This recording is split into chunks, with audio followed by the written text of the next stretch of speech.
السلام علیکم ورحمۃ اللہ وبرکاتہ۔ ایک درد کی بات عرض کروں، کل خطبے میں جو پورے عرب میں بیان کیا جائے گا تبلیغ کی جماعت کے خلاف میں، خطبہ لکھا ہوا میرے پاس ابھی آ گیا ہے، جس میں خاص الزام لگایا گیا ہے کہ یہ بدعتی لوگ ہیں، قبر پرست لوگ ہیں، یہ ان پر الزام لگایا گیا ہے۔ حالانکہ یہ بات بالکل نہیں ہے، ہم لوگ قبر پرست نہیں ہے، بدعتی بھی نہیں ہے۔ میں خود تبلیغی جماعت میں ہر مہینے میں جاتا ہوں 3 دن میں، اور میں نے کتاب لکھی ہے عقیدے پر، ثمرۃ العقائد، عربی میں بھی ابھی آ رہی ہے، اور پورے 350 عقیدے ہیں، اس میں قبر پرستی کا بھی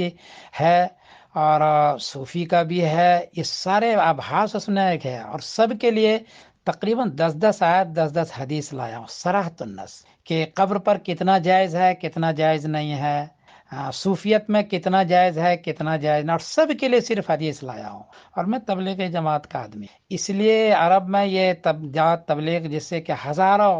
عوام کو فائدہ ہوا اور وہ تہجد گزار بن گئے، اس پر اور مولانا الیاس رحمۃ اللہ علیہ ہمارے بزرگوں پر اور شیخ زکریا رحمۃ اللہ علیہ جیسے شخصیت پر یہ الزام لگانا کہ قبر پرست ہے اور بدعتی ہے، مجھ سے بڑا افسوس ہوا مولانا۔ میری گزارش یہ ہے کہ میری کتاب ثمرۃ العقائد، جس پر بڑا اعتراض ہوگا ان کو ان کی اشاعت کی جائے کہ بھئی یہ بھی ایک تبلیغی جماعت کا ایک آدمی ہے جس نے ثمرۃ العقائد لکھی، لیکن شرط یہ ہے کہ اس کے جواب دینے کے لیے اینچ پینچ نہیں کیجیے۔ جو صراحۃ النص آیت لایا ہوں اس کے مقابلے پر، اگر صراحۃ النص آیت آپ کے پاس ہے مقابلے پر، تبھی بات کریں مجھ سے، یا حدیث جہاں لایا ہوں صراحۃ النص صحیح ستہ سے، اس کے مقابلے پر حدیث آپ کے پاس صراحۃ النص ہے تو ہی بات کریں۔ اس میں نے قول صحابی، قول تابعی، علماء کی رائے بالکل ذکر نہیں، مجھے پتا تھا کہ یہ اس پر اعتراض وہ کریں، اس لیے ذکر نہیں کیا۔ تو میں ایک تبلیغی جماعت کا آدمی ہوں، جاتا ہوں، اور یہ الزامات سارے عرب میں غلط ہے اور غلط پھیلایا جا رہا ہے، اور یہ جو کہا جا رہا ہے کہ تبلیغی جماعت دہشت گرد ہے،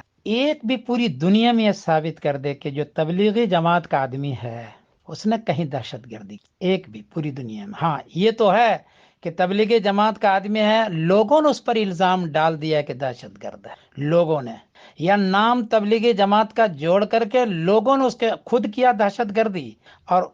تبلیغی جماعت پر ڈال دیا لوگوں نے، ایسا تو ہوا ہے۔ لیکن خود تبلیغی جماعت میں جانے والے کوئی دہشت گردی کیا ہو، یا کسی ملک کے قوانین کے خلاف کیا ہو، یا کسی ملک